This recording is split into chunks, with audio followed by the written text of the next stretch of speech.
ये है ही नहीं जिसे लोग प्यार समझते हैं। ये है ही नहीं जिसे लोग प्यार समझते हैं। इस मतलब की दुनिया में गधे को भी बाप समझते हैं। उनसे मिलने को मेरी जान हलक को आती है। उनसे मिलने को मेरी जान हलक को आती है। वो सब क्यों हमको इतना बेकार समझते हैं। हमने एक शेर क्या लिख दिया उनकी शान में। हमने एक शेर क्या लिख दिया उनकी शान में।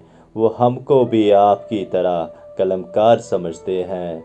मेरी हिम्मत ही नहीं होती कि मैं उनसे बात करूं। मेरी हिम्मत ही नहीं होती कि मैं उनसे बात करूं। इस नाचीज़ को वो अपना यार समझते हैं।